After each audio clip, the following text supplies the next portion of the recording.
everybody. This is JocKstrap. Welcome. We've got We're back. Even though you didn't ask for it, we're back. No one ever asked for it, but we're back. Instead of 1 teaspoon, you have 2 today. Joining us, our special guest, Miss Molly. Good golly. Hey. What's up, Molly? How are you? Thank you. I'm good. I'm cold. I'm like layered inside. Yeah, you guys look snuggly and warm. Oh man, so did you guys watch the game last night? We did. Watched every second of the game. What were your thoughts? It was preseason, game 1, shortened off season. Your thoughts? My biggest takeaway was Kuzma. Do more, man. Like, we're playing, we played the Clippers. Kawhi Leonard, Paul George played first half. We technically didn't play our best players with Anthony Davis and LeBron, but Kuzma, be better, man. You should be our best player, I guess, arguably. And when the other two weren't playing and you weren't impressive, even against their second string. So, Kuzma, do better. Yeah, I would say he put up numbers, but did he capture us for the eye test to say, we have to kind of adjust our expectations, maybe just a little bit, because it's not like he hadn't routine off season to improve, So it was a abbreviated off season. It's not like the Kuzma that we saw in the finals in October is going to then become this, this all-star player that, we're looking for him to be in December now, 2 months later. But at the same time, it's just, we were talking about it last night, him as a rookie, and it was probably just because he had younger players like Lonzo Ball and everything like that. And, they didn't have a very good team. He just looked like he had all the confidence in the world. And then when the veterans came, it looked like that zapped a little bit. Like, he's like, wait, he second guessed himself. Like, do I belong? Like, should I be here? And just hasn't been able to kind of regain what I thought he could become. And maybe, again, that's just because, he's on a team with veterans now and doesn't look to have that pop as much when you're with a bad team. Like, everyone's like, Brandon Ingram, you guys traded Brandon Ingram, you traded the wrong person. I'm like, yeah, he's looking good on an average team. So of course he's standing out, and it's not like his production's equating to wins, but right. I don't know. So it's a big season for Kuzma. We'll probably know more once he has like a more traditional off season and get into next year, but time's ticking on him, unfortunately. So just want him to be better. Other players are getting better. Horton Tucker is getting better. You can tell Caruso obviously had gotten better from say pre-bubble, pre-pandemic, and then post-pandemic, he was just as good, if not better. So that's what we're kind of looking for Kuzma. Wouldn't you say? Yeah. No, listen, we, with Miami Heat, we're the last 2 teams to play the last season. We finished, when was that? October? Mm-hmm. So November, December. We looked tired, even with having new players like Montrezl Harrell, Schroeder. You could tell that we haven't had an off season. And I say that more so because you have the Kings playing against the Trailblazers at the same time, and they have a 72-62 score game at halftime. We went into the fourth quarter, 58-54. So you could just tell that we haven't had an off season. We're still recovering, I think, a little bit from literally just playing. So I'll give him that. But with Kuzma, he's a little bit in his head. You can tell. I feel like he just needs to go out there and just remind himself, I just need to play basketball. That's what I'm doing. Just play basketball, man. Yeah, Portland and Sacramento probably do look better because they've had a lot longer time to have an off season. Because when you're the champions, you end the season the latest, along with Miami. But for us, it wasn't just us. It was the Clippers too who weren't shooting well, and they looked rusty as well. But that's what rusty. That's what preseason is. It's preseason. It's exhibition. It's to work your way back. But we're still hard on Kuzma because we know he has the talent. It's kind of like Carson Wentz in the NFL with the Eagles. He just got benched because he just wasn't doing good enough. He has all the mechanics.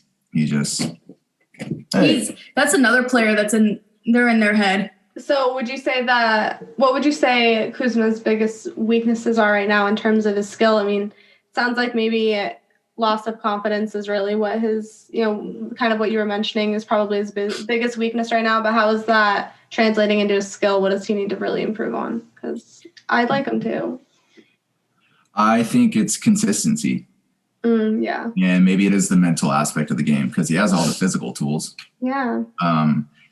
It's just consistency. I don't know if he thinks like LeBron is kind of watching him and, I don't know. I don't know if he's in his own head or whatever, but he doesn't look like he's playing with the same fluidity as he was his rookie year. And I think it's just consistency. Yeah. I think it comes back to when we had Lonzo, Brandon Ingram, Josh Hart, Kuzma. So they're all best friends, right? It's like very well known that the Lakers, like that core group got along really well. They're all around the same age, coming from basically around the same drafts. And there's rumors that we're trying to trade for Anthony Davis and everyone is available except for Kyle Kuzma. So Kyle Kuzma, I think, gets in his head like, man, like I made it. Like they don't want to trade me. Like they're saying that they want Anthony Davis, but I'm too good to be traded. And so we trade everyone but him essentially from that core team. And I think it was his, like, I think he was like, oh my God, okay, I have to live up to this. And I think he's gotten into his head a little bit and he hasn't been able to get back to that level of play where we've kind of set expectations because of his rookie year. And maybe those expectations weren't fair, but they're set. You need to reach him because we've seen you play at that level. So we need to see you play at that level consistently. So I think that plays a big role too, is the fact that we weren't going to trade him. It was known we weren't going to trade him. And I think that really elevated him. But I think at that point he got really in his head. Mental. Yeah, the mental aspect. I know, which is kind of good and bad. I mean, it's good because you can always change your perspective and maybe get mentally strong, but like the bad is sort of how to do that because everyone's so different and how they get mentally strong, and then at that high capacity of pro sports and all the pressure that they do feel. And yeah, there probably were unfair expectations on him specifically. So yeah, hopefully game 2 tomorrow for him. And preseason, where we just take these notes. It's like they're good or bad. It's just noted. And if you're going to look bad, this is where you do it. Right, exactly. Yeah, let's get it all just out of our system right in the beginning. But in addition, like it was crazy to see Schroeder as a Laker, Montrezl Harrell as a Laker, like Marc Gasol had a purple warm-up jersey on. That looked weird. Yeah, it's like our first glimpse into the new roster, live, and it's not just names on paper or games online. It's like now they're here. It's suited up, bodies and jerseys, and and it's here again. The offseason was shortened, so it's right in front of us, and it was just really, really fun to be watching basketball last night. Having basketball back, I'm just like, is this for real? Like, are we watching this? Mm-hmm. Totally. And so now, as Laker fans, of course, you're going to know good and bad things about Lakers, but what else? We also know, the other team and scope out the other team, especially Clippers being one of our biggest rivals in this contemporary age. So what did you notice about Clippers, good and bad? It sounds like they didn't put up a lot of points. First of all, I would say it's a little bit of a manufactured rivalry because everyone wants it to be one. And I'm not asking for much. Can the Clippers just get to a conference final? That's all I'm really asking. If they want to kind of start to begin to mold this thing into a rivalry, until they do, then it's just all kind of. That's true. It's like rivals do have to be on the same level, the same playing field. Yeah, you kind of have to do something just because you have a couple players that the media wants to. Before the beginning of the season, we'll say last season, but even this season, they've pulled back obviously a little bit, but want to tout these guys as fucking champions before they you know, can you complete the whole season or whatever? It's like, but for the sake of a good question and a good argument, we'll play the game. Clippers are rivals. Sorry, what was your question? For media's sake. Yeah. So what did you notice about them, their strengths and weaknesses as a team right now? I'm sure they're not playing their best players either. Yeah, well, they played their 2 stars, which is just funny because it looked like they wanted to make a point like, hey, we're not load managing. Hey, here's our stars. Here's our team. We're all going to play. Yeah, I bet you are now. Like, yeah, well, they're the only team that really should be proving that to us right now in preseason, exactly. So that's fine. Exactly. They also got to rest in October when they weren't in the finals. Oh, wait, they also weren't in the Western Conference Finals, so they've been resting. Sorry that we haven't. Well, what you noticed last night is that Kawhi was a little thick, huh? Yes. Oh, man. The first thing, I'm like, we're watching the game, and I'm like, oh, they do have Paul George playing. And I'm like looking for Kawhi, and I'm like, wait, is that Kawhi? I'm like, I don't know if it was the way he looked in a jersey. Like, he definitely got bigger. I'm sure he bulked up, but the way it looked to me, I'm like, he gained some weight. He looked thicker, though, for Kawhi Leonard. So I don't know. I'm sure that'll probably improve his game, but you can tell he spent some time in the offseason bulking up. Well, he either bulked up or he kind of ballooned up, which he'll slim down over the course of the season. Mm-hmm. But he better play every game if he wants to do that. Yeah. I mean, because guys, the amount of calories you burn in an NBA game, oh my God. Mean, you could really just, eat whatever, do whatever, it seems like, you know. Yeah, I could not imagine. In high school, we let the local city college women's basketball team use our gym one day. I forgot why or how, but we got to watch in on their practice. And they've been, I don't think it was the beginning of the season. I think it was like in the middle of the season, and girls were still throwing up after practice. I was like, oh my gosh. Yeah, it really freaks me out. Did they do anything like... They ran, man. They were running the whole time. More than you ever could have thought, huh? Yeah, and then that sucked because then it gave my coach an idea. And so guess what we did after the practice after practice. Oh my gosh, yeah, I probably did. But yeah, so that's just city college level, which tears the players up. And so I can only imagine the shape you have to be in at a professional level. It's just can't imagine. So some guys, they come into camp. And again, this is a weird year. I'll probably keep saying that over the course of our podcast, but it's going to be a weird year again because just like last year was a weird year, it's carried over to this season. So some guys may just have decided like, okay, I'm just going to show up to camp and how I am and, and then work my way back as the season goes. Yeah, champions though, like, I don't know, LeBron James, he's already in shape, so he doesn't have to spend time working his way back. Yeah, that's the perks of actually, one of the many perks of being a champion. You really just stay in consistent shape and you don't have to worry about a thing. For the Lakers though, the main, so the not the weakness per se, but the main concern will be health. Always. When you have like LeBron, Anthony Davis, is always a health component to him, and Marc Gasol, like being older. And luckily, Montrezl Harrell, we're going to lean on him, Kuzma, Schroeder, and I say this Horton Tucker, that's going to provide us our youth right there. And Caruso. While we talk about scouting, one other game we watched yesterday was Rockets and Bulls. And okay, when we say watch the first quarter. But we watched the first quarter, and let me tell you, it's preseason, right? It's exhibition games. But John Wall, kudos to you, man. Like, he came out looking like he is ready to prove to everybody that after getting injured in 2018, having 2 years off, then getting traded, he's ready to prove to the league, like, you're wrong. I can still play at an elite level, and I'm here for it. I'm like, prove us wrong, John Wall, because he was fun to watch. I'm like, everyone in the media, I'm looking at you, Colin Cowherd, said that the Washington Wizards won that trade getting Russell Westbrook. And I was sitting there sipping my coffee like, Wizards won that trade? Because after watching last night, I'm thinking Houston Rockets have won that trade if they can get James Harden to stop being a little crybaby bitch and play with John Wall. Oh, were they not playing well together? Okay, so Harden like doesn't want to be there, and he didn't show up to camp on time, almost like a holdout situation. All the while not showing up, he was doing a hip hop club tour during a pandemic, mind you. Weeks before season starts. Instead of like showing up, he was completing his hip hop club tour or some shit like that. I don't know. Basically just saying, Houston, I don't want to be there. Do something about it. It's like, and if you're Houston, you're like, we don't need to do anything about it, bro.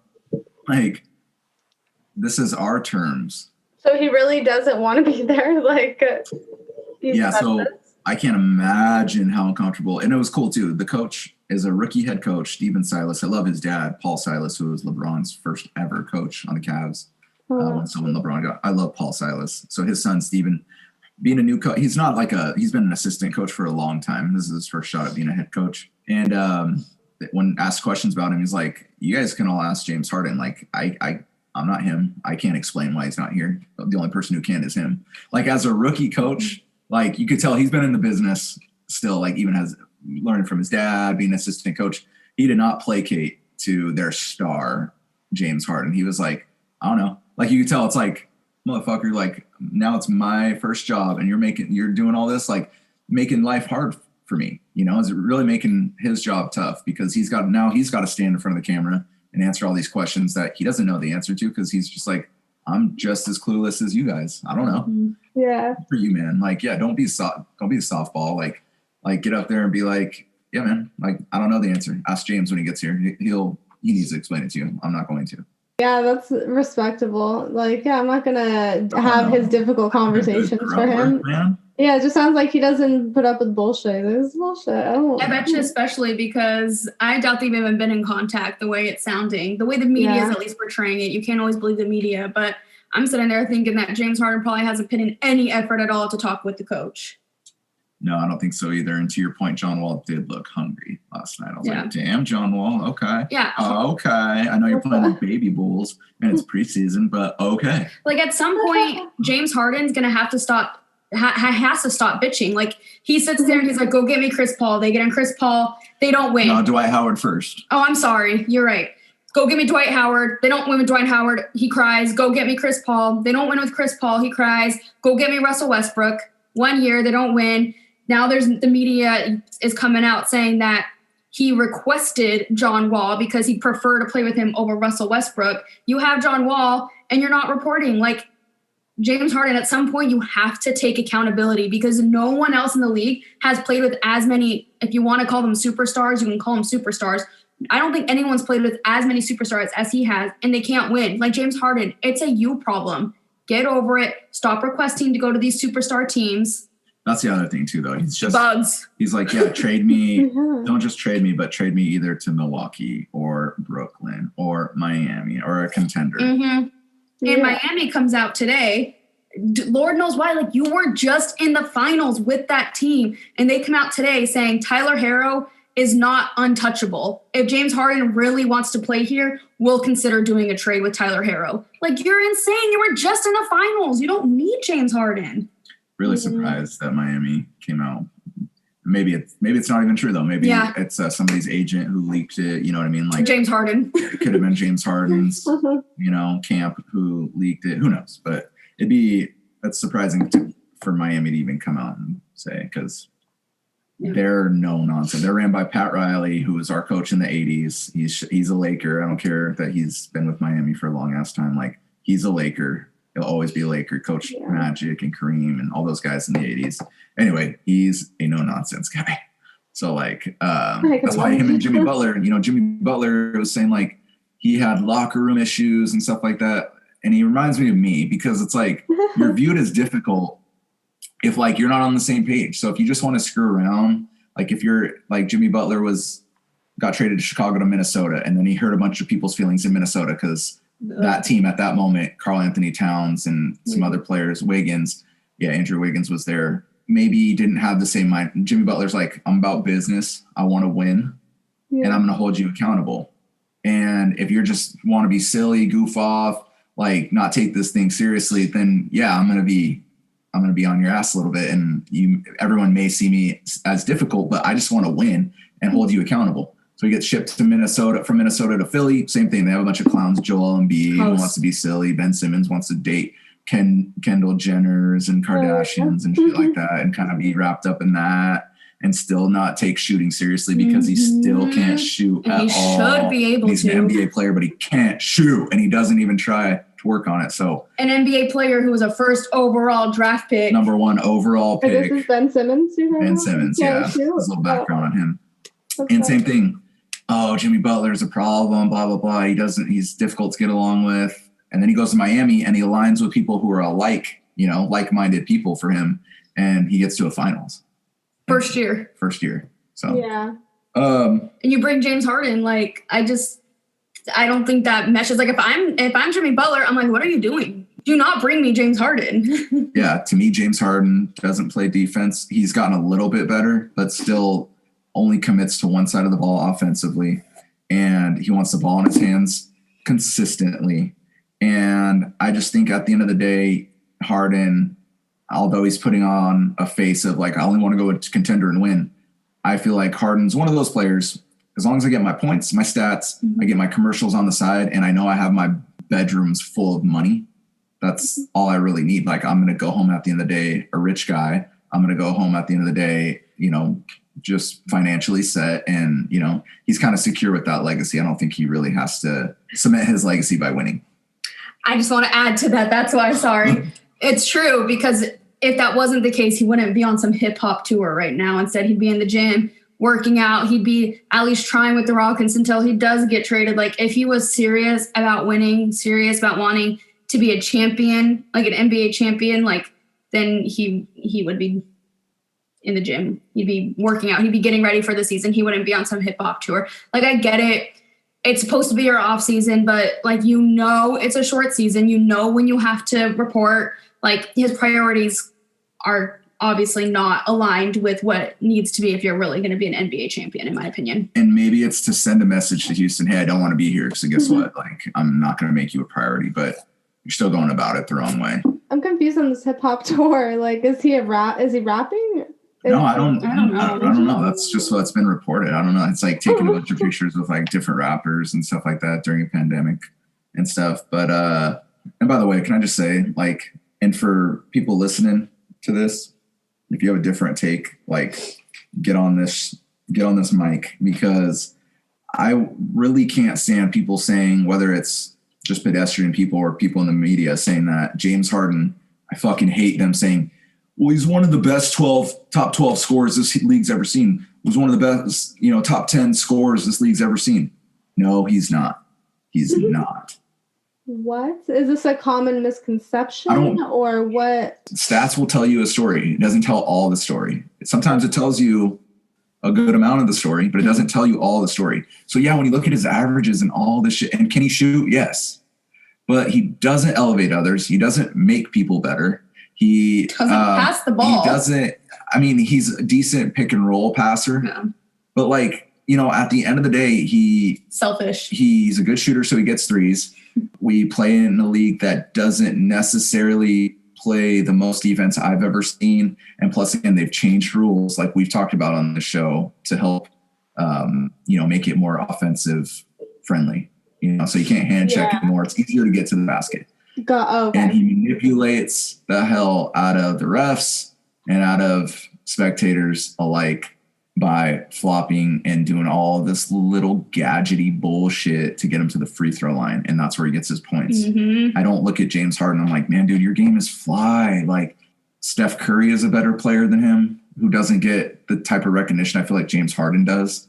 Really? Shit, people think James Harden is better than Steph Curry? I feel like James Harden's name gets thrown out. Like, it's James Harden. Like, Steph Curry, maybe because he's kind of boring to some people. He's a family guy. I don't know what it is. What? I've got a stat on his free throws. So James Harden per game shoots on average 14 free throws. In the 2020 NBA season, he led the NBA in free throw attempts. So he shoots 14 a game? Average, yeah, 14.4. On average. He's a good shooter. So he's a good free throw shooter. So he's going to make 13 out of 14 most nights, so that's 15.4 points. He averaged, 35 last year? He averaged, yeah. Yep, that's what it said. Okay. So really he's only scoring like about 20 points and he gets to the foul line. I mean, again, if he's one of those players that just gets fouled a lot because he's aggressive, like kind of like Shaq, it's one thing. But like when you're manipulating and falling over and flopping and doing all this garbage, just can't respect it, man. So in 2018 and in 2019, James Harden had the most free throws attempted. Yeah, so it's. I mean, I can go back. It's a pattern now. He just. Yeah, no, I feel you. It's like, so on paper he is one of the top scorers, but most of those so basically like if he was playing like an outdoor pickup game, no refs, no fouls, he would not be scoring nearly as much. Yeah, I mean, and even to you, like, do you remember, like, is there a James Harden moment that sticks out to you where, like, you think of James Harden, it's like, what is he kind of known for? What is he synonymous with? And to me, it's manipulating the refs to get foul calls. Like, there's him calling him a great shooter comes like second or third. Yeah, no, that's a good point. Like, there's nothing about his game that's like, damn, dude, James, like, that's respect. Like, other stars, like, even this guy drives me nuts. Westbrook, like, at least, like, his shot selection is poor. At least he, like, plays hard and plays defense and plays better defense than. He's not the best defender either, but plays better defense than Harden. I don't know. Like, Westbrook drives me crazy too, but like, I don't know. He's had moments, I guess what I'm really trying to say. He has moments that's stuck in your mind that isn't as forgettable as James Harden. I don't know, for being a top player, one of these top players, you know what I mean? So yeah, no, he totally. can shoot. At the end of the day, like, we're not sitting here and saying he can't shoot. Like, he can. He's a better scorer than most right now in the NBA. But when you look at his stats and you want to pit him in like the top 12 ever to shoot in the NBA, like that's not James Harden, man. Like, you're far off. Like, if you sit there and you watch the game, though, like, yeah, like he's a good shooter. But in my opinion, like, he shouldn't even be a number one on a team. And it's clear because they don't win when he's a number one on a team. So he's just over. Yeah, he overrated. It's overstated. He's overrated. Yeah. He is overrated. Not enough to get talked about on this show for a segment. Yeah, exactly. Well, he doesn't seem like does he have a good attitude with people too? Does he work well with teammates? People like working with him? I don't think so, because I don't think. Everyone keeps leaving, like, well, I've heard Chris Paul isn't really fun to play with, and maybe because he holds you accountable too. It's just the big question, how do you hold people accountable? If you hold people accountable by not holding yourself to the same standard or by like making people feel inferior or beneath you, then that's never going to work. Like, you could be like, I hold people accountable, but how do you do it? Right. Because, if you do it in such a way where like you kind of have a holier than thou type of, approach to it, then that'll never work. It's just, how do you hold people accountable? Like, what kind of leader are you where like you hold people accountable, and that's what matters the most. And I don't think Chris Paul, maybe he got served a slice of humble pie by getting traded to Oklahoma City from Houston, having to like be like, shit, I'm on this rebuilding team in this like nothing city. No offense to you, Oklahoma people. Yeah. But this is just what Chris Paul said, okay? Yeah. He's the jackass that doesn't like Oklahoma. No. Yeah. And so I don't know. I mean, Dwight Howard too, like, that was never going to work because Dwight didn't fit their system. So, and then Harden Westbrook came from the, because James Harden was on the Thunder with Durant and Westbrook back in the day when they're all young players, because they all got drafted there. And so you think they'd kind of know how to play, but both guards, Westbrook and Harden, want the ball in their hands. So Harden and Westbrook mutually agreed it didn't work. So that's why it's only lasted 1 year. So I don't know. I see him as being a little bit of a diva though, for sure. James Harden. He's not someone that I look at. I'm like, dude, I would follow you. Whereas like Steph Curry, I'm like, dude, I would love for you to be like my point guard. Yeah. Obviously LeBron, I'd have to go through the list of other players like Luka Doncic, even though he's super young, but he just seems like the kind of person where you're like, all right, man, like, I want to hitch my wagon to you and see how far you can pull us. How I look at it is like, would I want them on my team? No. Like James Harden, no. But like Luka Doncic, yeah. absolutely. I think Harden is in that Kyrie Irving category. Oh, yes. Kyrie Irving. He did that movie, right? The Uncle. Yeah, which was good. That was a good movie. I liked it. It was not a good movie. Actually, there's some good songs on that soundtrack, and I think he sings one. And he's a good singer. Of course he does. His priorities aren't straight either. I'm just kidding. Yeah, I know. Yes, he did the songs, he did the acting. Yeah, he totally didn't know basketball that year. Kyrie just recently came out and said, I'm not going to talk to the media. I don't talk to pawns. Ooh. That's, of course, all the media. It's like, do you know we help promote you to get your money? And we help promote the game of basketball and sports as a whole. And for you to just like say, basically, it's beneath you to talk to us, like.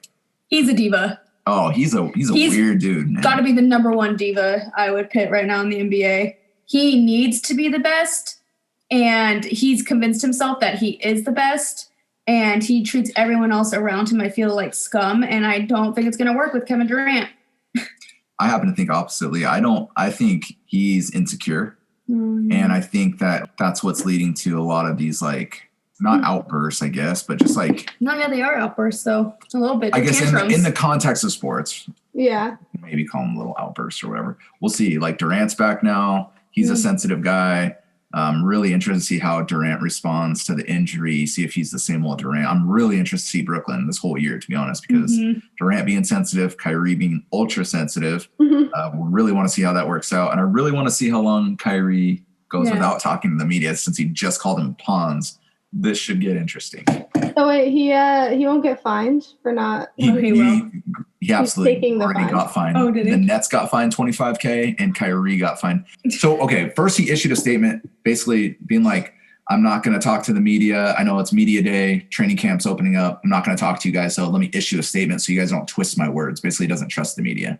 Then he gets fined. Him and his team, the Nets, get fined each $25,000. Then he releases a statement saying like, I had to move in a different way. I don't talk to pawns. This was after he got fined.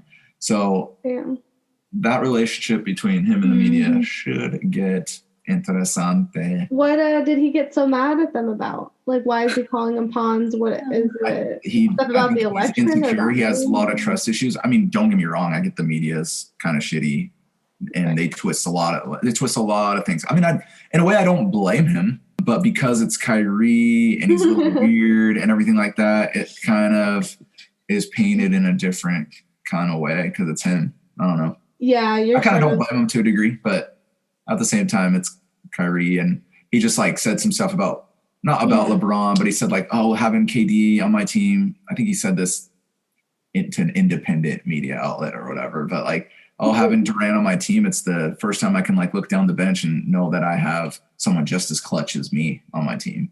And LeBron came out and said like, well, first LeBron was like, wait, what are you saying? Because this was on a show. And LeBron's like, well, what do you say in full? What's the full context? So smart. Gets the full transcript of what he said and was like, yeah, I'm a little hurt by that, Yeah. So Kyrie's just a weird guy, man.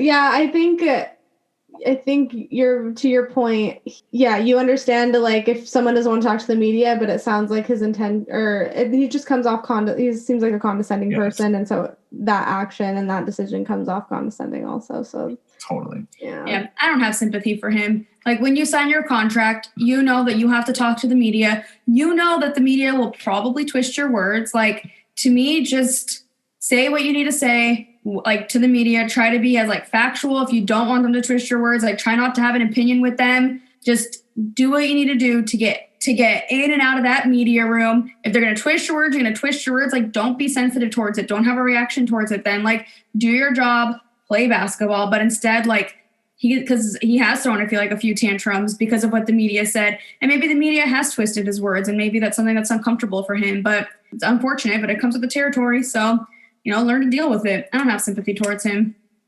Yeah, you do get paid quite a bit to know you have to put up with the media. That said, though, I know I wouldn't do well with the media. Yeah, how do you think you would handle the media if you were a pro basketball player? I don't know if there'd be a difference. I was like going to say football or basketball, and I don't know if it would even matter. But like pro basketball player. Yeah, I picture me being fined a lot. For not talking to them? I could picture me having moments not talking to him, and then I could picture I can picture a lot of different moments. You can't mention refs, I think, by name. So like I know some players have been fined for saying like if the ref's name was like Bob Joe, he's like, yeah, Bob Joe missed his call at this point. Like you get fined. So like you definitely get fined for some sensitive shit. Like there's a lot you can't criticize the officiating because it undermines the integrity of the game. Oh man, basketball's so about integrity, aren't we? We just really really Speaking of integrity, now they're changing how coaches can dress. I'm like, no, make them wear suits. I like it. They're in a mask. Let them make them wear suits still. It's cool. No, not for. I mean, there's not even any Wait, fans. what's the rule? It's classic. They just said that they can dress more casual on the sideline, like the NFL. I'm like, I don't want them showing up like Bill Belichick with the ripped sleeves and holes in their sweatshirt. No, we're not. Yeah, I wouldn't say NBA is. I exaggerated. Yeah. Is it like casual Fridays now? Like where it's like you don't go casual. You can wear a polo. You can. It's not, it's like a sport coat. Yeah, you don't have to be in your suit because there's no fans there and there's no like the media's barely there. They're way up, social distancing and stuff like that. It's how they dressed, how the coaches dressed in the bubble. Okay, or it's like fun. Practice or something. I just like the NBA being classy. We are. You wouldn't catch us looking like Bill Belichick or Matt Patricia with his backwards hat and sloppy beard, even though he's an easy target now. But yeah, I feel like that's how I feel like Kevin Durant. I want to like defend Kevin Durant. Why? Because I like his game. I feel like so Kevin Durant's known to be really sensitive. I'm going back to that. But Kevin Durant's known to be really sensitive. He's had like 3 different Twitter burner accounts where he's defending himself towards like social media fans, and he's been caught doing it. Like he's very sensitive. It's like a well-known thing in the NBA that like he does not take criticism well. I really enjoy watching him play though. Like when he's on the court, I just get mesmerized by his game.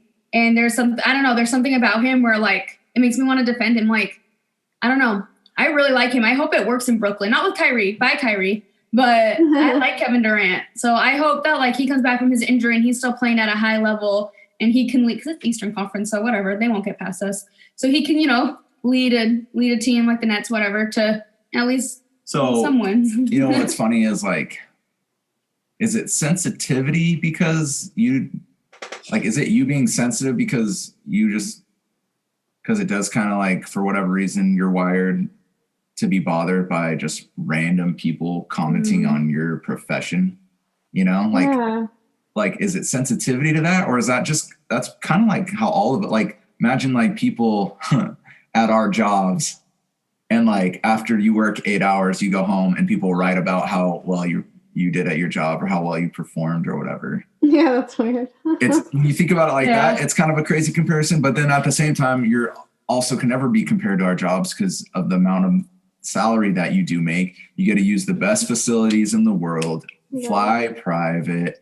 You get a lot of perks, obviously. And so like one of the down things is that like, random people are gonna say shit about you. Yeah, but the good news is you don't have to read it. Like you're not legally obligated to hear it or listen to it. Yeah, so, I just really like him. I just big fan of Kevin Durant's game. So what about you, Jake? Are you a fan of Kevin Durant? Of his game. I don't know. It's hard. I really like his game. I feel like I go back and forth with how I feel about him as a person. Yeah, for me, it's weird. It's kind of like John Wall. I feel like I haven't seen Durant play in a while. So I'm like, how good is Kevin Durant? I mean, I knew he was super good. But you're super good when you join a 73-win team in the Warriors who you had down 3. All that stuff really bugs me. Yeah. It really does. So like, that's true. I kind of feel like it turned me in the wrong direction in terms of if you want me to define Kevin Durant's legacy. I think he knows that's why he needed to leave the Warriors to go and win on his own because he's good enough. If you're going to be the second best, considered the second best in the league next to LeBron, or even be like if LeBron's 1A and Durant's 1B. He considers himself one. I'm pretty sure he's come out and said that he is better than LeBron James. Don't go join the Warriors. And he knows it. He wouldn't have went and joined Brooklyn. Yeah. Don't tell me like, well, Durant's soul searching. No, he knows what he needs to do to change his perception. Because and he is good enough. That's my whole issue. Bro, you're good enough to win it on your own. You're one of those players. Don't go and join Clay and Steph. And he's still not technically doing it on his own because it's come out that him and Kyrie plan to join I don't mind that together. Though. You don't. Well, everyone needs a duo. That's true. Jordan and Pippen, Shaq and Kobe. Yeah. Everyone needs a duo. You don't. I mean, we did it's it. The right? whole third. It's the third star coming along. That's what I don't really like. Like if you have LeBron and Wade, that's also. Oh, now you need Bosh. Oh, you're James Harden. Durant and Kyrie are on Brooklyn. Now you want to go to Brooklyn. Harden, Durant, and like just to make sure it's a win. I like duos. I don't like trios.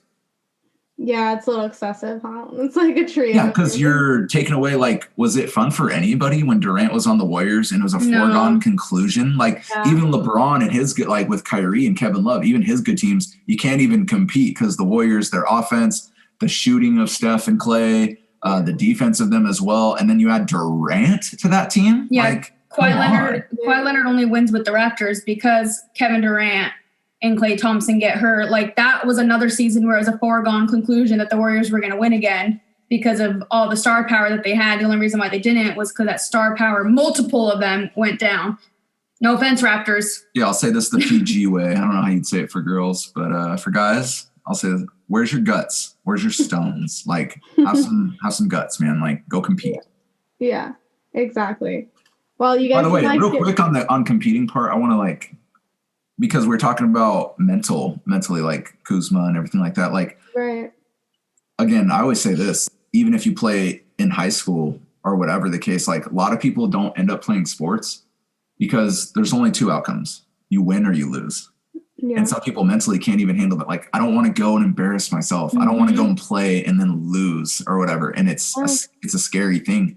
And I feel like there's some things, a part of that are true in like life, like why you don't go do certain stuff or like, so just like being able to enter the ring, so to speak, like deserves a lot of credit. And a lot of people can't do that. Like as easy as it sounds. And that's like second nature as maybe it was for like you and I or you or whoever, like, like a lot of like it phases people out. Like if you can't do it.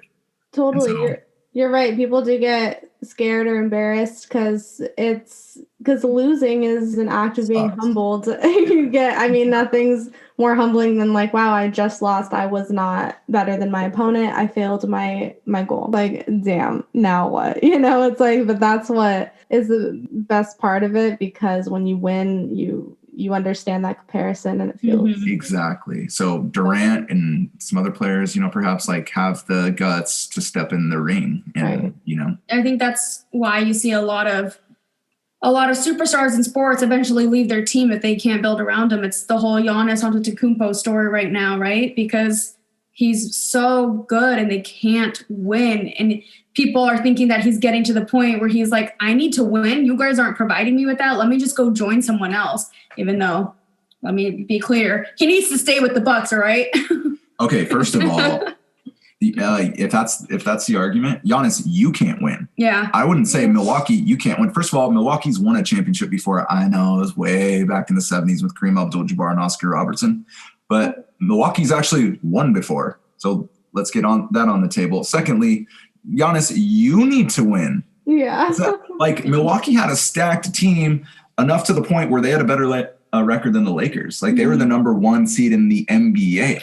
Yeah. So why? Because you, Giannis, can't get it done in the playoffs. It's like it's Milwaukee's fault that all of a sudden now that talent that got you the number one seed throughout the regular season, now that talent's not good enough for you to win going forward or whatever the case. Milwaukee's doing everything they can to put something around you so that you don't leave. And, you still haven't signed the extension. Like, to me, Milwaukee's kind of like they're doing what they're, Anthony Davis, you spend 7 years at a place and it's like, the ins and outs of the organization, whether they're trying hard, whether they're like long-term, like you get a good feeling for how your franchise is run. And if it's run poorly, like Cleveland was with LeBron, why he went to Miami, I don't agree with the third star being there, but like why he left Cleveland, like, okay, I do kind of get that. Anthony Davis wanting to bounce. Like I do get that.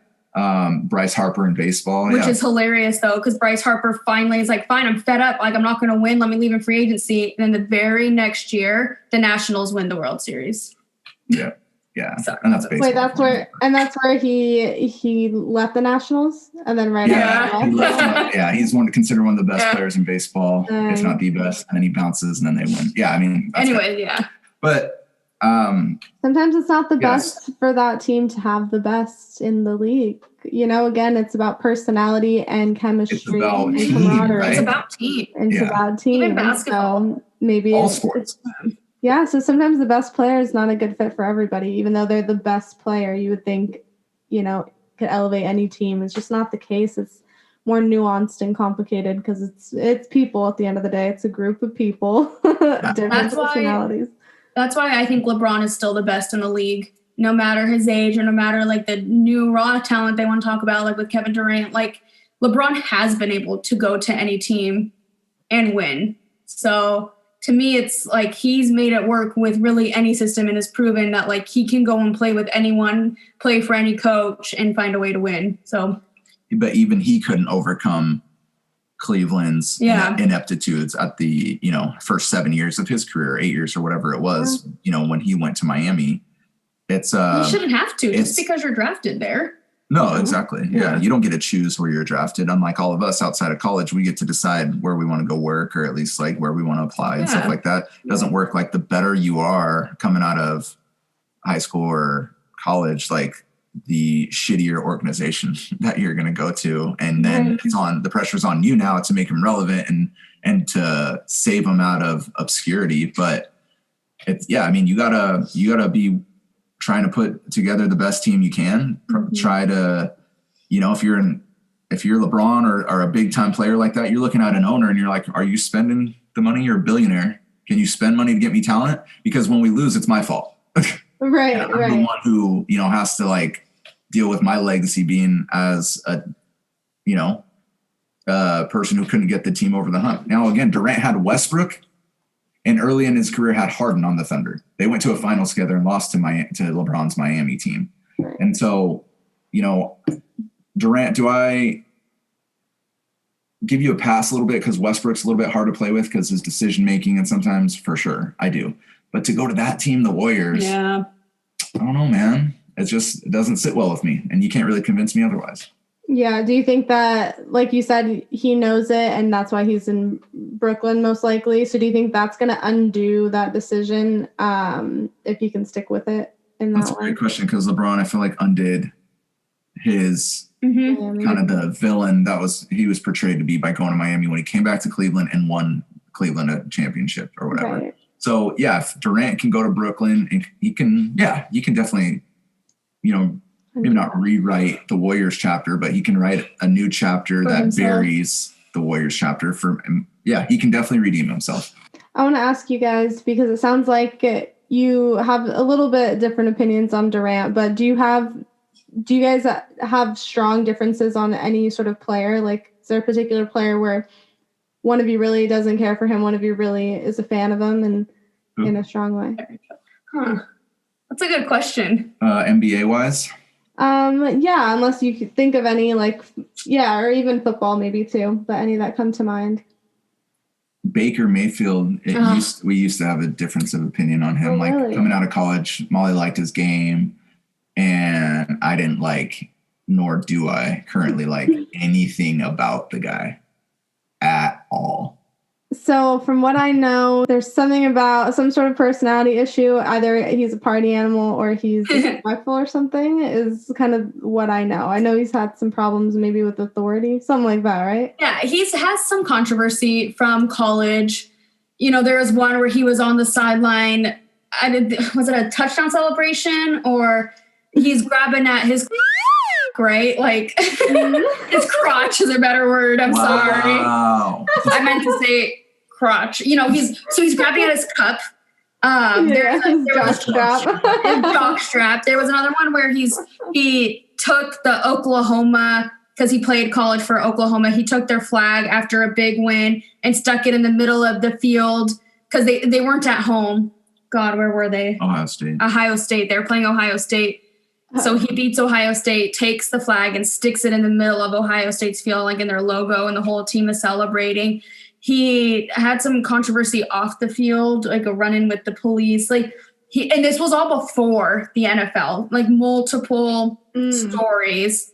And then he gets drafted number 1 overall by the Cleveland Browns.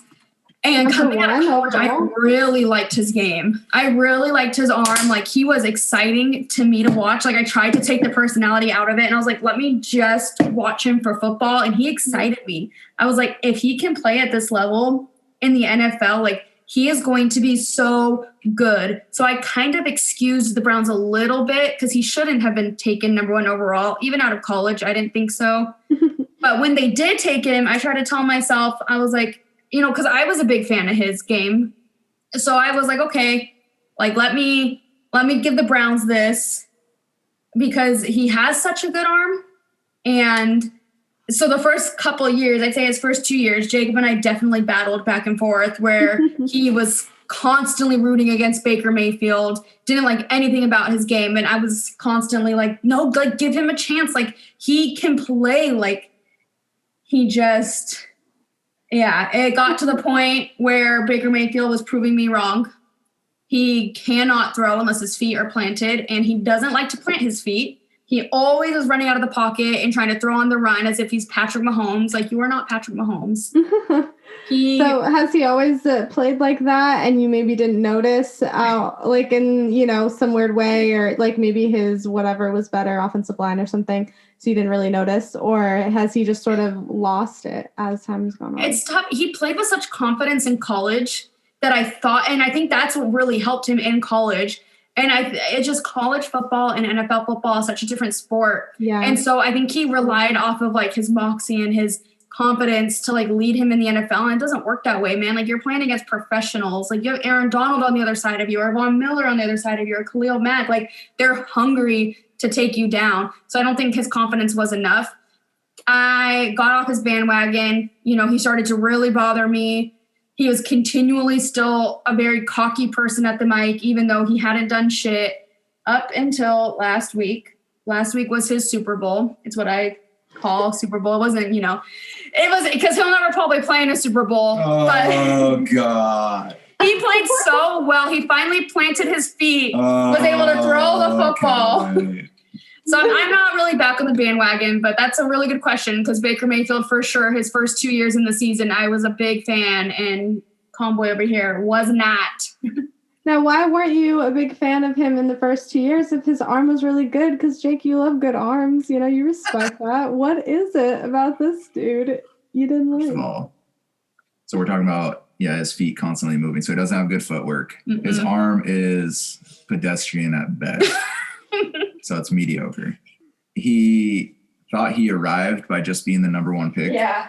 And or cocky. Yeah, he could maybe take a minute and shoot one less commercial and be a little bit better of a teammate, not calling out his teammate's contract like he did last year, not calling out the team physician like he did last year, etc. So like the guy, if they ask him a question like, what's been a big change this year? And he's like, well, I asked myself, like, before doing something, I say, would an idiot do that? And then I don't do it. And it's just like, yeah. This is the position of a quarterback. You are the CEO on the field. You're the leader of men. I mean, we're talking alpha dogs. These are football players. When you're in the huddle, you're the one bent on one knee, and you have the linemen looking at you, the wide receivers. They don't want some little fucking frat boy out there trying to have this artificial arrogance and this kind of feeling of accomplishment when you haven't won the division, you haven't got to the playoffs, you haven't been a Pro Bowler, you didn't win Rookie of the Year. Like, did he win Rookie of the Year? I think Saquon did, right? Saquon Barkley did, which he deserved to. Now, some people make the argument, well, dude, he's had like 3 different coordinators his first 3 years. And I get it because stability matters. But now they have our guy, Kevin Stefanski, who was longtime in-house for the Vikings. He was our offensive coordinator last year, finally got a shot last year and excelled. He split time with Gary Kubiak, but still he was mainly our offensive coordinator. Stefanski comes, he's a grown-up. He takes the head coaching realm. Cleveland Browns are what the Cleveland Browns are. They've been a hot fucking mess for our entire existence. Mhm. Like, you know, and so they finally get a grown up, which is just fitting why Baker Mayfield even goes to this franchise, but that's another topic. They finally get a grown up, Kevin Stefanski they get him from our wheelhouse. And Stefanski tells you what he thinks of Baker Mayfield because their identity, the Browns offense, is run the ball. We want to run it down your throat. What other team does that? Oh, the Vikings. I think they're a team with Dalvin Cook who says we're going to line up against you and we're going to run it down your face. And so Stefanski has brought that same system to Cleveland, and rightfully so. You have two running backs on Cleveland, Nick Chubb and Kareem Hunt, who are super adequate. Especially Nick Chubb, he's a hell of a damn player. Even though you have all these weapons, Odell Beckham Jr., Jarvis Landry, Austin Hooper, David Njoku, you have a bunch of good players on Cleveland, yet the whole franchise tells you, Baker Mayfield, what they think of you because they're a run-first team.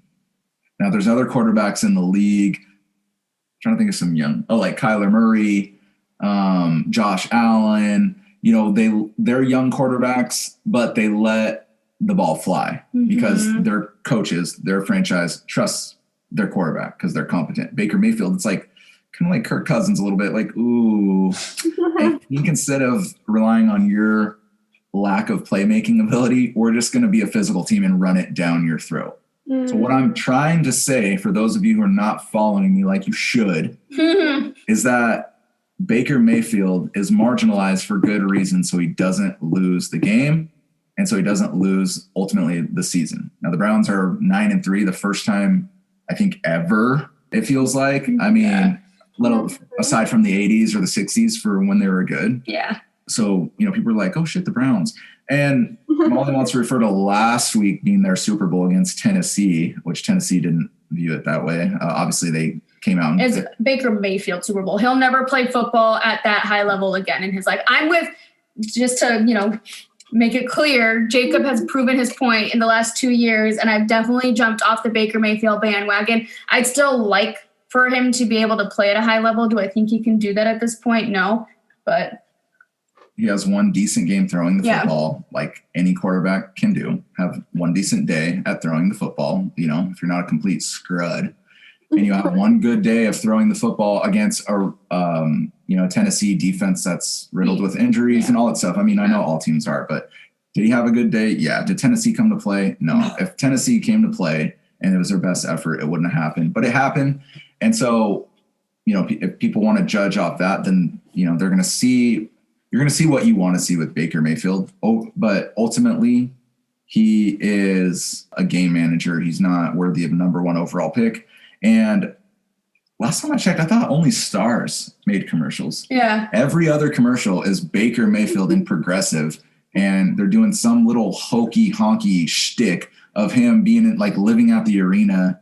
And it's just can he make one less commercial and work on his deep post pattern? Which is interesting because he came out of college knowing to be such a problem, like being a very controversial person because of his personality. Like he was not a good person portrayed, at least coming out of college. And he gets all these commercials like Kyler Murray's and then first overall pick, never seen him in a commercial and he plays better football. Joe Burrow this year is the first overall pick, has already proven to be playing better football and he's not doing any commercials.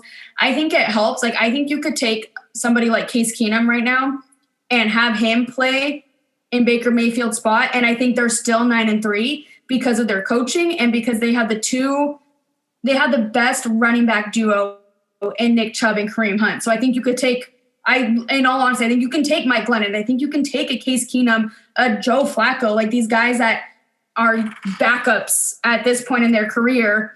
I think you could take a backup quarterback, put him in the Brown situation, and I think they're still 9-3. I don't think they're 9-3 because of Baker Mayfield at this point. Those quarterbacks that you mentioned, like a Case Keenum, do you think they do get approached by commercials and they just have their priorities different than Baker Mayfield? Or do you think that, just companies are just looking for any sort of controversial person to, just for their business? Yeah, Brady for up until I would say the last few years didn't do a commercial. Yeah. Tom Brady, yeah. Maybe he did. I think he might have done one. It was for American Express or something. It was. Yeah. so Patrick Mahomes does some commercials, but Patrick Mahomes has won a Super Bowl. So, and he's actually good. Yeah, he's the best quarterback we have in the league by far and will be for the next 15 years, man. Like, fuck my Broncos. But like, so he can do commercials, like let him do commercials. He's won the Super Bowl. He's the best in the league. He has a good personality. I can't even hate him. Like, he plays in my division. I should hate him. And I can't, because you just know he's a good person. When you listen to him talk, you listen to his interviews, like, so give him commercials. Like Baker Mayfield, granted, I've never met these guys. Like Baker Mayfield, I can't imagine is actually a good person. And his wife is in the commercial. Baker Mayfield's wife are all in the commercials. Just look, man. First of all, like when Serena Williams is doing a commercial, we don't care about her husband. Okay, so likewise, even though Mayfield can't even sniff the stratosphere Serena Williams is on, because she's a legend and she actually wins championships. She's the best. She's the Michael Jordan of tennis. Yeah, and of like just.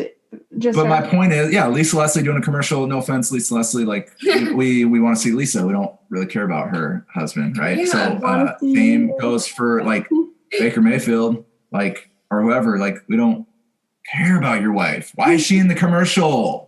Drives me nuts. He's been better with not saying as much stupid shit this year, but he said his first 2 years in the league, he said enough stupid shit because he just thought he was bigger than the game. He thought he can come in. You do not comment on another dude's contract. You do not say anything like that. And he did. You don't comment on like what the team does in-house or, especially medically. And he like called out the team's doctors. Just all this stuff that like, I'm like, he's like Trump being president or something like that. Where you're like, in terms of the comments he makes, it's like, whoa, what? Yeah, the presidential, man. Like, there's a certain way you have to carry yourself when you're the quarterback. It just, you can like it or not like it. You're the CEO on the field. You play the most important position in the game of football. Like you have to be an extension of the coach, extension of the front office, extension of the ownership. Like you have to be that extension, not grabbing your junk on the sidelines or whatever the case, like doing that. Yeah, kind of and you have to be an extension of the players too. You're absolutely, that's why they get paid the most. It's the most important position. You can't be a little frat boy when you get drafted. We don't have time for you to grow up. You have to be a grown man to play quarterback, and you have to fit the bill. Like you think of all these like let's even take Kirk Cousins, who's maybe not the most talented quarterback in the league. But man, he's in a suit at his press conference. He sits there and asks and answers tough questions. Did Diggs want to get traded because of you, Kirk Cousins? Was it because of you? I don't know, man. But, I'm privileged to play with Stephon Diggs. He's one of the best wide receivers I've ever played with. And I was the first one to call him to congratulate him.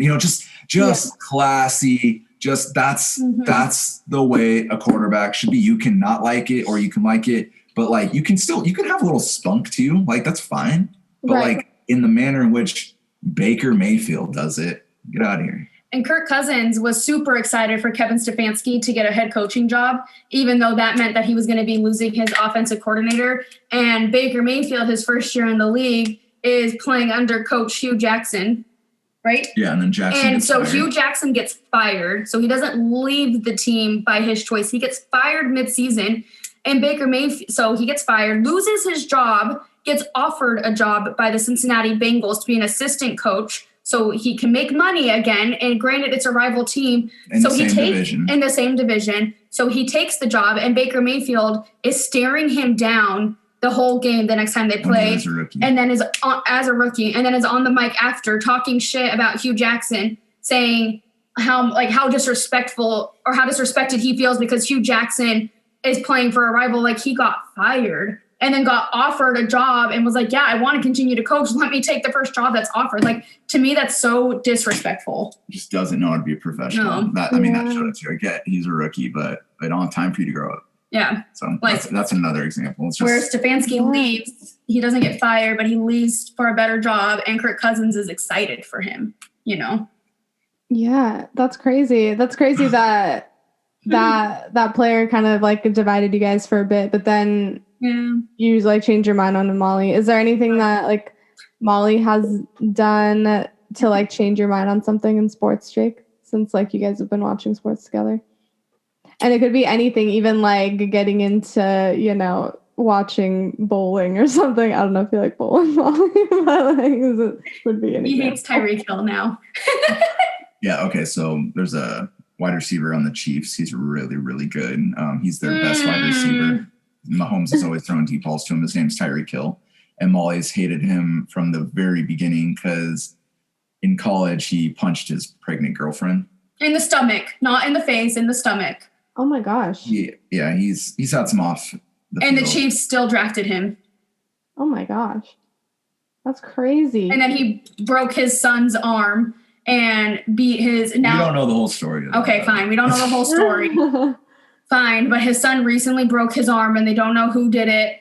And his wife, that girlfriend is now his fiance, so she's stupid for after getting punched in the stomach by him, choosing to marry him, has come out recently saying that he still abuses her. But and is the son that got his arm hurt, this is the son that got punched in utero. Yeah. So I get that's off field, but I think he played for Kansas or Kansas State, something like that. So anyways, he didn't get to finish the season. I don't know if he technically got drafted, but I think that the Chiefs signed him immediately after the draft. And he's just somebody I've never liked ever. And it doesn't help then, of course, that he plays for the Chiefs. But anyway. Just add fuel to the fire. I've made Jacob really not like him. Look, yeah, you should deserve to get your ass beat if you're doing the heinous things that he's done. Yeah. So yeah, I don't care for him as a person. He's a really good wide receiver.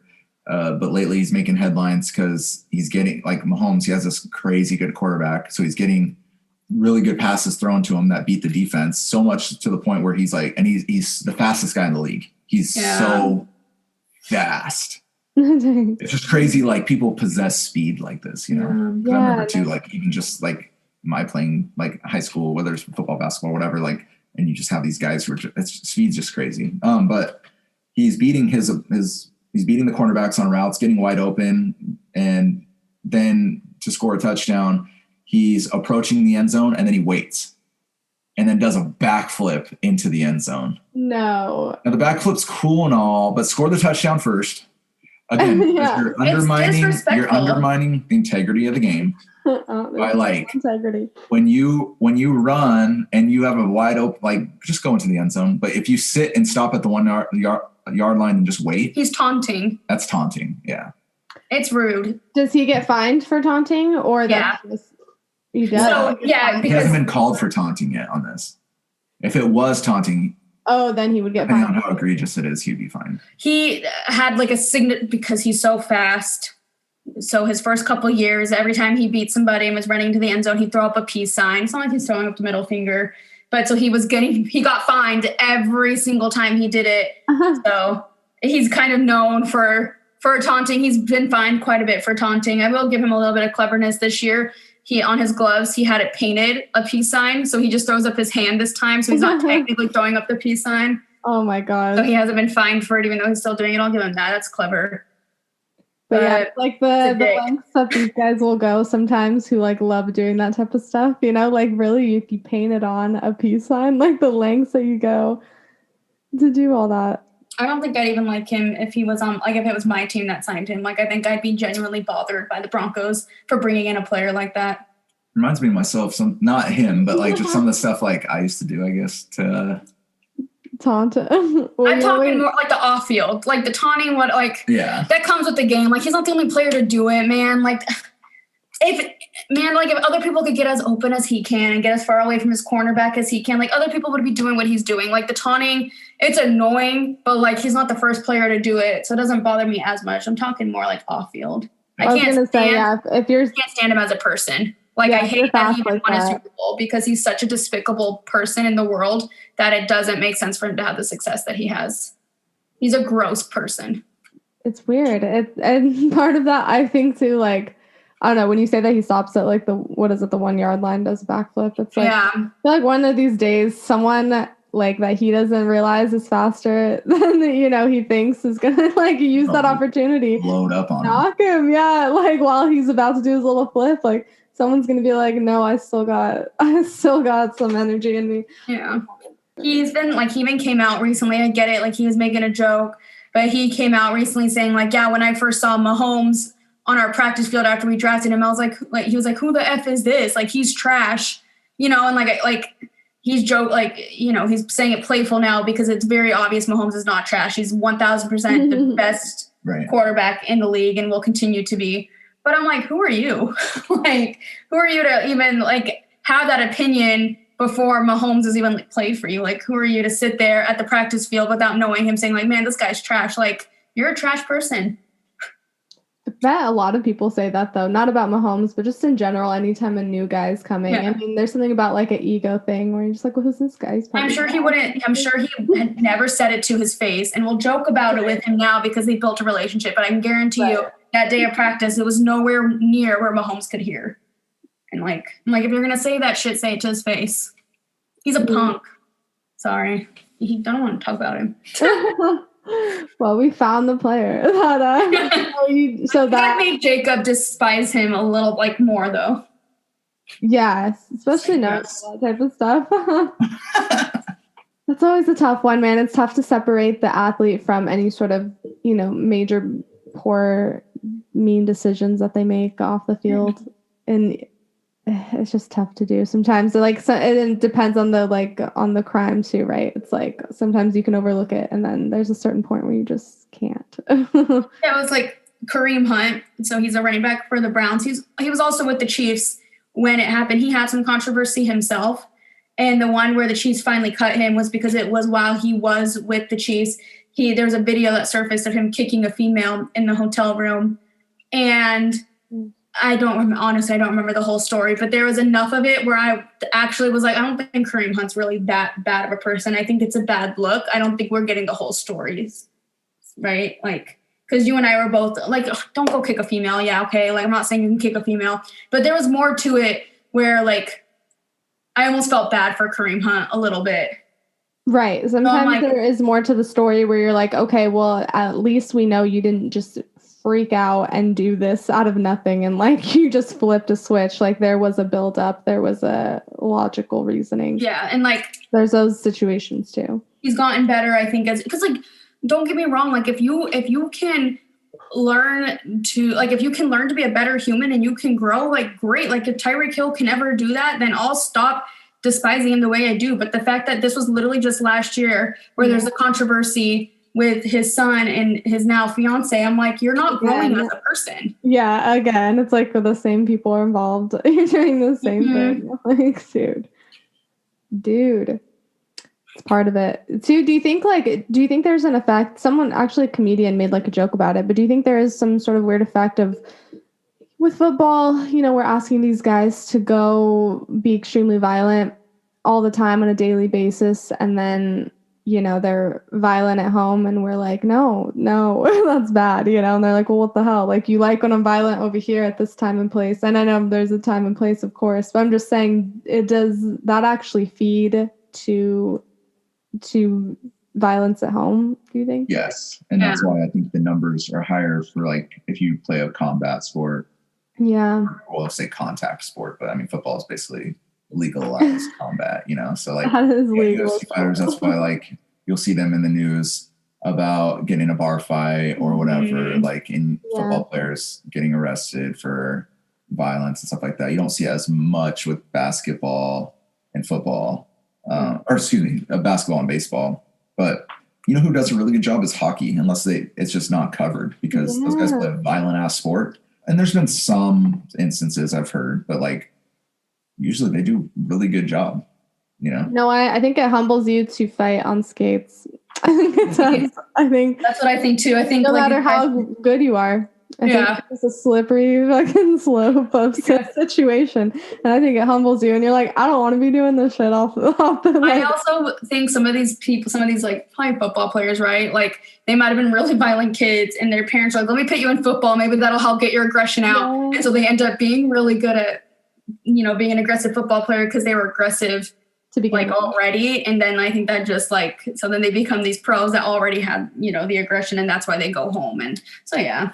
Yeah. I mean, it's it's something to be said for, but yeah, it doesn't have a lot of merit because you got to be able to, I mean, some of these guys have like CTE and that, you know, the brain disease and stuff like that. And, but you know, so I could go on a list right now of the best, in my opinion, best defensive players ever to play football. And I don't think any of them has had controversy off the field. Yeah. It's, you know, the ones that people do read about, then they form a stigma and they're not like, oh, football players are this, and they're actually not. Very true. Yeah, it's like we forget. What about the guys that go home and like kiss their wife and kids and know how to turn it off and go and cook potatoes? I don't know, whatever you do. Like, and again, like people writing about this or criticizing it, it's like, yeah, they did something heinous and despicable, and like that's always going to be in our mind. Does it mean it should define somebody forever to have one bad moment, one bad judgment, one bad time or whatever? No, because you do things in the heat of the moment a lot, and it just becomes captured as a moment. And it's like, damn, that was a bad moment for me. And I know it, you know, type of thing.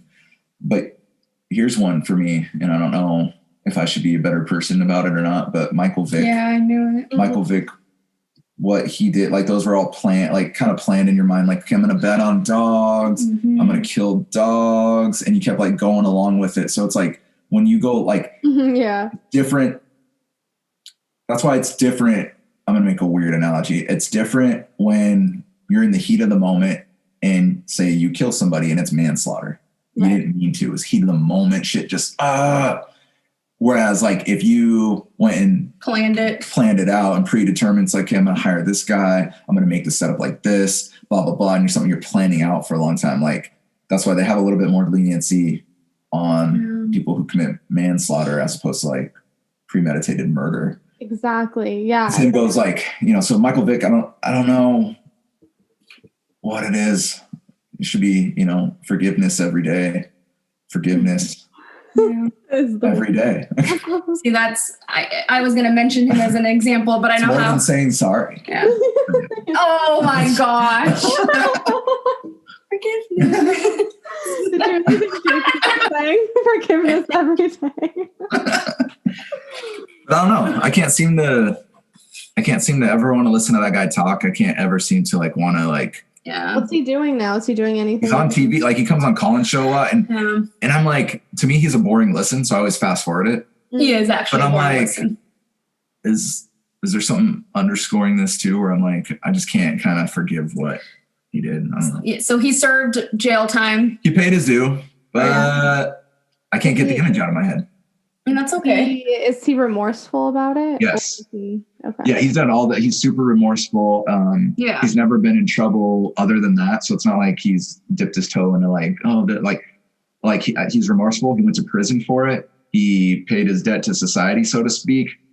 But I can't. It still doesn't make what he did okay. Of course, but you can make the argument about, you know, Tyreek Hill, like didn't make what he did. Like some of these other guys. But at least because that's why I was going to reference that. Like what Michael Vick did was despicable as well.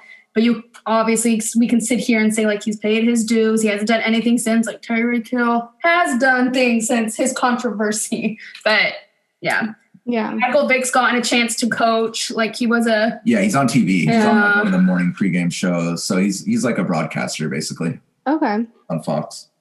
Gotcha. Okay. Interesting. Yeah, I know. I haven't really seen him or heard from him actually. But I don't watch those shows typically. So yeah. He is a boring listen. Yeah. He really is. But for me, I'm like, I feel like I've personally been able, even though it sucks what he did, I feel like I've personally been able to get past it because I do believe people can change, people can grow, even though it was planned. I do feel like he realizes what he's done, and I think he's going to live with that for the rest of his life. So can't change that. Yeah, I agree with all that. I just, for whatever reason, can't get the image out. I don't know. I'm like that with O.J. Simpson. So. Yeah. Oh, yeah, me too. So I guess you're right. Kind of like Mike Tyson too, right? I think like maybe biting someone's ear off. I know. I think everybody's like that. You guys are like that. Exactly. Yeah. Oh, with Mike Tyson? Yeah. I didn't know that. Yeah.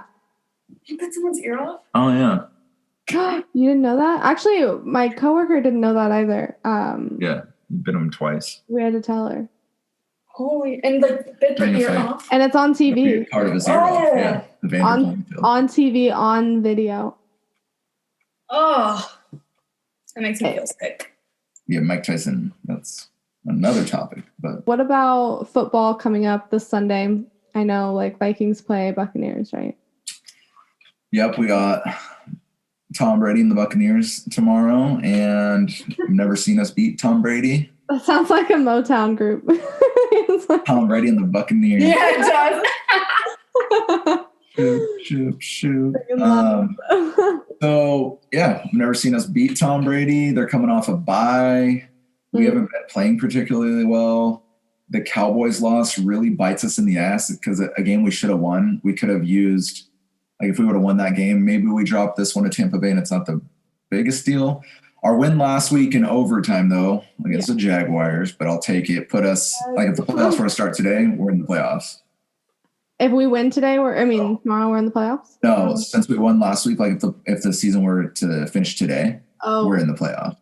Yeah. Oh, okay. So right now we're sitting in the final playoff seat. If we lose tomorrow, though, and some other teams win, like the Cardinals or some shit, then then we're on the outside looking in. That's why I was like, damn, to lose to a team that we should have won, the Cowboys. Yeah. And then now we play these hard teams, like we have the Buccaneers tomorrow, and then we have the Saints in a couple weeks. Maybe it's a little too late now. But sometimes we do that. We put ourselves in a position that's damning. Yeah, it's our own fault. Oh. And but we'll see. They're coming off a bye. They got their ass beat before the bye, Tampa Bay, so they're hungry to get out there and kind of taste victory again. It's in Florida. So will I be into it like normal? Of course. Am I thinking that we're going to have a happy ending to tomorrow? No. Yeah. So they're a tough team, I think, to really put your finger on because they have all this talent, right? Like they have arguably going into the season the best wide receiver duo. I wouldn't say that at this point, but they have Mike Evans and Chris Godwin. They have Rob Gronkowski. They've got Ronald Jones, Leonard Fournette. You have Tom Brady. They have really good defensive players as well. So for me, you would think they should be a really good team, but instead it comes off that they're a collection of talent that hasn't really gelled. So they're a hard read for me. I feel like every time I watch one of their games, I'm thinking they're going to win, and then they don't, or it's close and it's ugly football. So as a unbiased, I guess, fan going into this, like trying to just see it for a game, like I do think the Vikings can go into Tampa Bay and win. It's going to be hard, but I wouldn't say it's impossible. Every game starts 0-0, and I like the Vikings in tomorrow's game. No game in football, I'm sure you always, you realize, like, no game's impossible. Like, football's just a sport. Anybody can beat any team as long as you're pros. I don't buy this bullshit of, like, the top college team could beat, the Jets, who haven't won a game this year. Not going to happen. It's like as long as it's pro. I mean, Jets should have won against the Raiders last week. It's always any given Sunday, but it's all about what Vikings show up. I'm not like just grinding and gritting my teeth for the Vikings to pull this out tomorrow. I'll say this: the Vikings, in my opinion, are gelling really well, whereas I don't think the Buccaneers are. And if that matters for anything, I think that could make a difference in tomorrow's game. Or they turn the corner where they start to gel because they have the kumbaya. Yeah, because they had their bye week and they had a rest. So we'll see. It'll be good. Yeah, exactly. We just don't know what Vikings team is coming out to anytime. I feel like it's the more laxed one, or is it the one that's more motivated? That's true. For those of you listening throughout this season and been paying attention to fantasy football, Kayla and I are in the same division, and good win, by the way, last week. Oh my gosh! By the skin on your chin. And I don't even have skin on my chin somehow, so I don't know how. I was like, damn, I need Kayla to lose so that I can gain a game on her, and it didn't happen. So now I've been very disobedient with this commission this year. 2 weeks to go. I'm down by Kayla. I'm down 2 games to Kayla. So I need Kayla to lose out while I win out. And so if Kayla wins, Kayla's playing our boy Thomas, who doesn't have the best team. Love you, Tommy. Well, I'm nervous. Well, I need to keep an eye on him because don't listen to me. But I don't think he has everybody in that he has some bad people starting and stuff. But he might just do things last minute. So I need to. You never know. Yeah. I'm gonna email his ass. No. Your team. So if Kayla wins this week, it will be the first time in my history with our league, of course, that I don't make the playoffs 2 years in a row. That's crazy. 2 years in a row? Yeah. 2 years in a row. And Molly's looking pretty good to make the playoffs, which if the playoffs started today, it'd be crazy. It'd be all three of the girls in the league. Yeah. Girl power. Yeah, listen to a lot of Beyonce if we win. That's the rule. No. Well, in our league, so in Jacob's fantasy football league, ever since they have had this league, everyone who has won the Super Bowl has won back-to-back. And I won it for the first time last year, so I feel all this pressure to win back-to-back because if I don't, it'd be the first one in like 10 years to not win it back-to-back. And it's looking slim right now with the way. Why? There's a team in there, Purple Rain, who is just pretty. Our friend Anna. Pretty well-built team. Yeah. What's her record right now? I haven't even. Molly did beat her. Yeah, so finally. Like wow, good for you. That's a big-ass win, honestly. Right? So I'm like, can I do that again when it matters? Because I think it's a given that we'll see Anna in the Super Bowl this year. Yeah. I don't know. Thomas, the first year he played, he lost. It's funny. He lost 2 games. So we played 15. So he's 13-2. Both those losses were to one person, Johan. Then we get into the playoffs. He's the number 1 seed. He's matched up with Johan. And sure enough, he loses to Johan. Okay. So he lost the third round game too, the third place game. So he didn't even place. He didn't even get his money back. So to go 13-2. So we've seen some crazy things, but yeah, if Kayla wins this week, you guys better congratulate her. She'll be in the playoffs. Molly, I think if I win, yeah. You end the season with me, though. I play you next week, so no easy wins to get in the playoffs there. And I just want to point it out there that we've played twice so far, and I've beat him twice, and I've never swept him in fantasy football. So if I beat him in the last week, which is looking like, but I'm just kidding, we don't know. But we're hoping for a clean sweep over here on this side. Love you. Kill you in the neck. Jacob, are you having fun? Are you having fun this year? You don't when I lost 2 in a row, I was like, all right, this is like, I lost 2 in a row. Okay. And then I lost 3 in a row. And then I went to 4 in a row. And then I went to 5 in a row. And yeah, by 5 in a row, it's not fun. I'm like, why do I agree to play every year? Which is, it may not be funny to Jake, but I have a work league that we play in for ESPN that we haven't really taken serious. I haven't even tried. He hasn't tried. He's never put a waiver wire in. He sets his team like Sunday morning at 9:30, kind of just throws in whatever. He's on a 9-game winning streak. Damn, dude. Number 1 in the league. Dude, that's what I do. I don't do any wire transfers. I set it up Sunday morning. I'm serious. This is what I do. This is a good strategy. Now, in my other league, I made the playoffs where I thought I didn't make the playoffs. I'm playing some guy named RC. Yeah, that's my boss.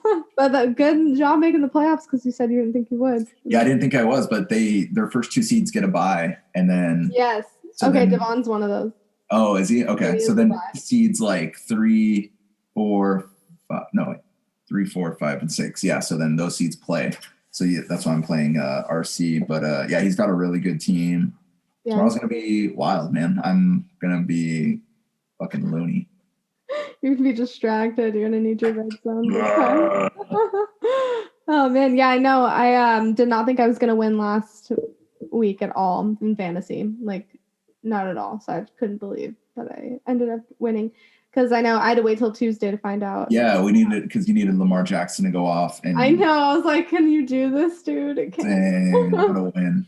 Crazy win. Yeah, it would have made things really interesting for us. But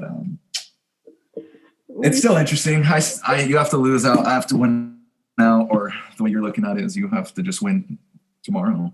I know. Let's see what I can do. So wait, am I guaranteed in the playoffs? You'll be in the playoffs for the 2nd straight year, man. Hey, what's up? That's tight. I've been doing some. That's what we're about. Well, damn, we're nearing 2 hours, I think. Yeah, I was gonna say we definitely got a lot of good topics in. Got some things off our chest. Sorry, my boyfriend over here, Jacob, likes to say I'm loquacious. I talk a lot. Oh. It's all right. When it comes to sports, I feel like I'm loquacious. We just bought Blood In, Blood Out because Molly really likes it. Yes, I own that. It's a great movie. It is a great movie. We just watched, or we're watching Jack Frost as we speak. We have it on pause right now. Oh, very nice. Great movie. Oh, nice. Okay. And then we just watched Look Who's Talking Now. Yes. Oh my gosh, that movie's phenomenal. Mateo. Okay, yeah. I was like, which one's Oh my God, can I tell her? Tell me, yes. Okay, so I'm sorry, I have a sensitive heart. Yeah. Oh, no. She was watching. We were watching. You know where like Rox gets into it with like the wolf. Yes. Like Molly was really upset about that. Oh. I bawled like a baby. You would think it was my dog actually like getting into it with the wolves the way I cried. Oh, that is the stressful part. I remember not liking that either and being like, dang. Like, and then they're also stranded in a car. Yeah. You know, it's like, it's a stressful situation. And then at the end, you have Johnny T, the dad, pulling out Rock's little bandana, and there's no rocks, and it's all torn up. And so I start bawling again because I'm like, are you kidding me? They got mauled by wolves. Like, that's how this movie's going to end. I know, you never know with the 90s. You're like, it might end this way. Jeez, they were brutal. They're like, I couldn't make it through Homeward Bound. That was a while ago. That one's sad. Yeah, don't do well with dogs. After that cat. That was special. Yeah. Wait, so you bought Jack Frost, or how are you watching it? Oh, because we borrowed it from Anna.